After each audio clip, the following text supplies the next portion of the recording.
If you want to receive this, this, and this. Those are just some of the feedbacks that I have been receiving from our clients after onboarding them. Would you believe me if I told you that I only use Canva and did not spend any peso onboarding clients?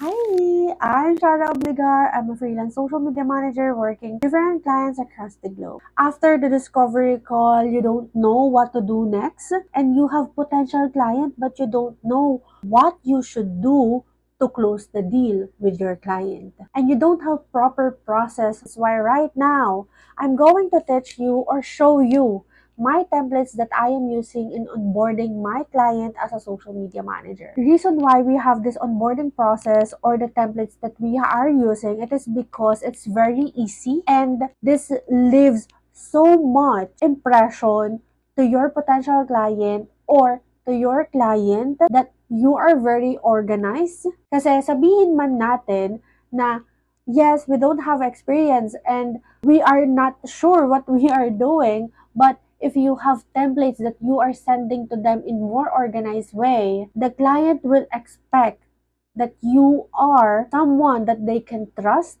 and someone that will help them to grow your business. And that's what we wanted as a social media manager. First in the process is discovery call. Ang unang tatandaan is hindi ka kabahan. International business owners is very friendly. They don't think na employer sila at employee ka at isa ka sa mga nag-a-apply sa mga job post nila. They are interviewing people in a friendly way. Hindi siya ganon tulad dito sa atin na alam mo yun, yung kaba talaga is nandun. Hindi siya ganun kaseryoso to the point na itatanungin ka about in 5 years where you can see yourself. Hindi siya ganon. Because on this industry, the discovery call is very friendly and you will really have to be expert in what you are doing.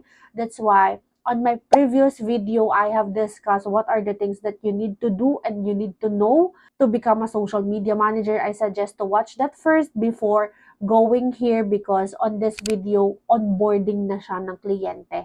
Meaning, you know what you're doing and you know what social media manager is and how social media manager works. Going back in discovery call, these are the questions that I want you to remember because you're going to ask your client. Yes, baliktad po. So, as a social media manager, ikaw mostly dapat talaga ang nagtatanong because client is going to hire you because you are an expert in social media. You will not be trained unless you are a beginner without experience. And as a social media manager, you are the expert. Client will have to always ask you, Shara, is this right?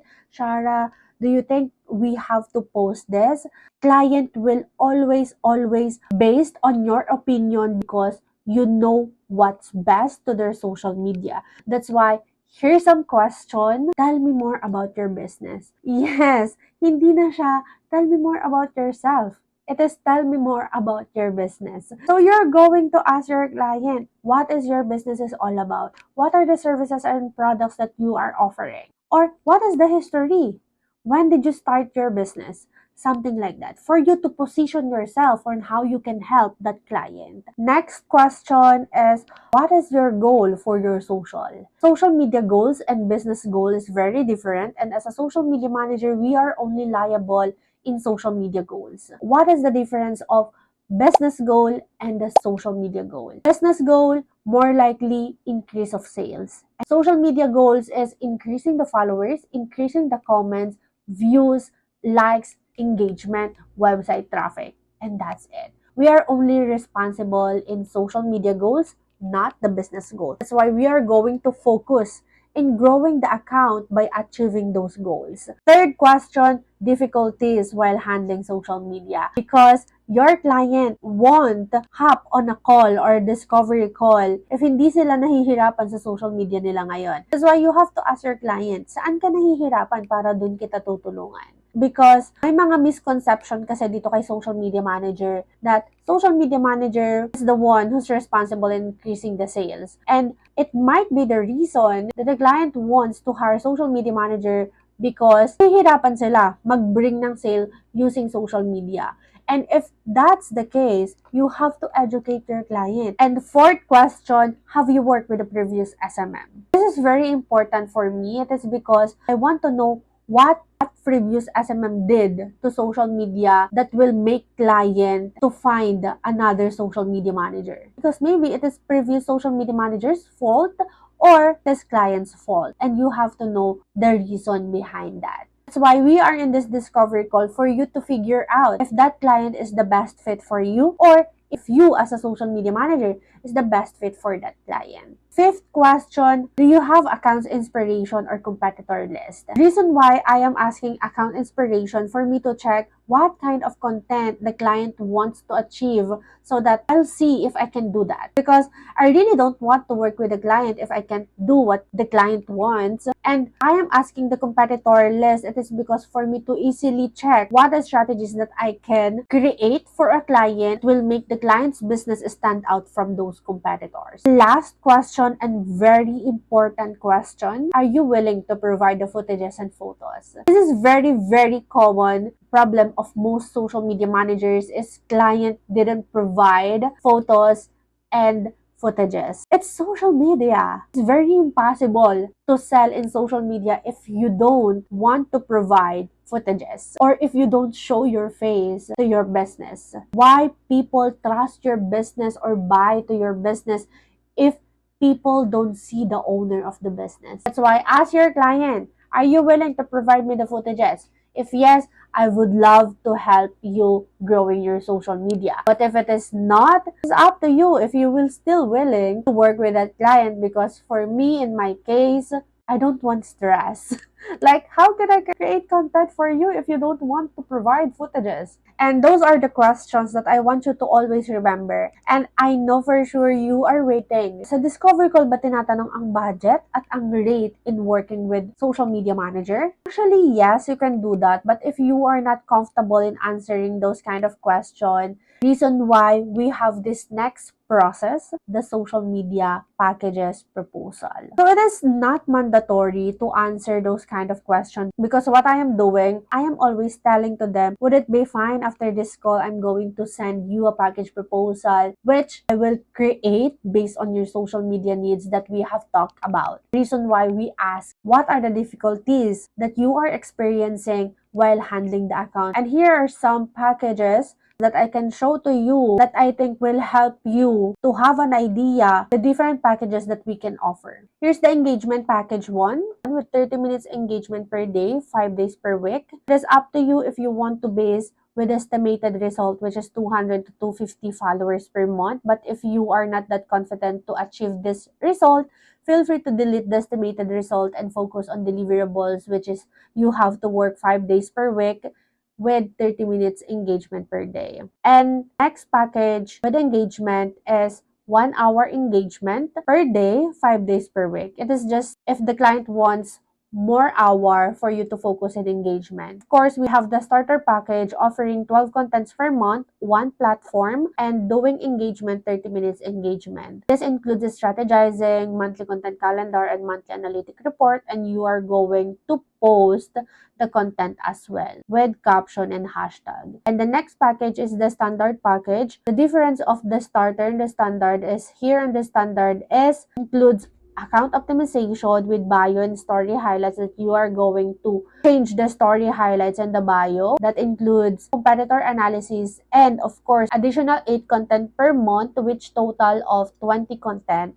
per month. And we also have the premium package, which is 28 contents per month. Other than that, if you don't want to engage, you just want to focus in content creation, I have here content creation package 1, content creation package 2, content creation package 3. As you can see, we have different packages, but I really suggest to create package specifically for your client's needs. After your client choose a package, it is time for you to send a welcome packet. Here in welcome packet, this includes a welcome message, package details, or the package that the client choose, and of course, your process for your client to understand how you will process the content and editing and approval. And very important part is the communication. Also have the resources and tools and the intake form. In the intake form, you're going to ask the information of your client for you to understand the business of your client. So what are those information that we need to get from the client? Information of the business, what is the business is all about, the client's email, the brand guidelines such as the logo, brand colors, font, password, and the username, also the engagement restriction.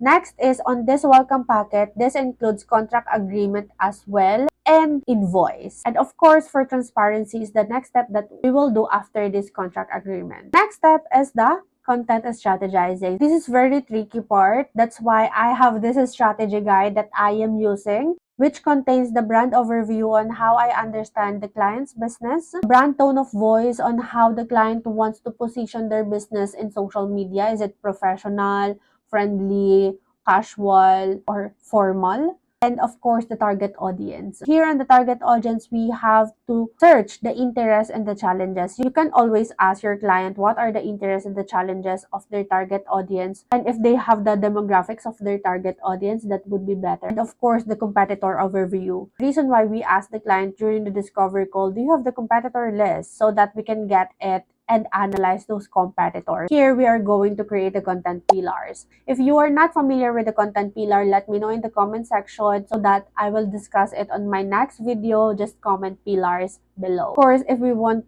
our client's business on Instagram account be visually appealing, we have the feed planning as well. That's how I strategize client's business. After the strategizing, we have to put those strategies to contents. That's why we have to have the monthly content calendar. In monthly content calendar, I am using Notion, and here's my monthly content calendar in Notion. Here is my Notion templates that includes different client dashboard. If you have multiple clients, you can use each of them to your different clients. On this template, I also have the business hub. This is my personal details or personal branding. Since I have Instagram and TikTok as well, I am planning my content using Notion as well. I am storing here my branding, my password in social media, my different templates in social media as well, and I am monitoring my own account, social media manager. And we also have the content planner here where I plan all of my content. Of course, since we have our own dashboard, our client has their own dashboard as well. On each dashboard, I have here the goal about the business of the client. Is just a summarization that I get from the intake form, branding of the client, the password or the assets of the client, and the content planning, content shoot, and the account monitoring as well. But the very important part is the content planning. Of course, we have here the feed planning for me to strategize the feed of the client. And on this right part here, I have here the calendar view for me to easily see what day we have content and what day we don't have content. And the other part is the idea tracker and the board views of ideas. It is connected from the calendar that we have. It's just that this different view. On this idea tracker, I can easily track the content pillar that I have used. I have used the content pillar 1 on Monday, so I want the content pillar 2 to be on Tuesday. And on this board views of ideas, I can easily see the status of the content. If it is for editing, ready for approval, or needs revision. So I will know how many content that I will need to revise or how many content that I will need to edit. So this is where we track everything about content. And that's content planner. And very important part as a social media manager. Of course, after the monthly content calendar, after a month, we have to send to our client the monthly analytic report that contains before and after of the Instagram profile, the account overview or the analytics, and how many account reach, how many account engage, how many followers that we are able to increase in a month, and of course, how many profile visits that we gain for the whole month as well, and the top content for a month based on reach, and the top content for a month based on engage. And I also have here the general insights and the take action that we need to do for the next month, and the recommendation that I want them to cooperate with me for us to continually grow the account in social media. To be honest, this is very helpful for me and for my client that will make me an expert as a social media manager, and that give good impression. As you can see, if you have these templates, you just have to rebrand it. It is very smooth process and easy to rebrand and send it to your client. And with templates, you have that checklist or the path that you need to follow in onboarding your client, so you don't feel lost or you don't feel like you don't know what you're doing, because you already have the onboarding process, which I think will really help you to become a great social media manager. And the best part is you can use this template on how many potential client you want, even if it is 100, 1,000 client. It is for free because you only need this template, and feel free to rebrand it as many as you can. And yes, you can create your own as well, because I only use Canva for this. Pero kung tamad ka, I have templates available. Feel free to purchase it so you don't have to create it your own. I will put the link below.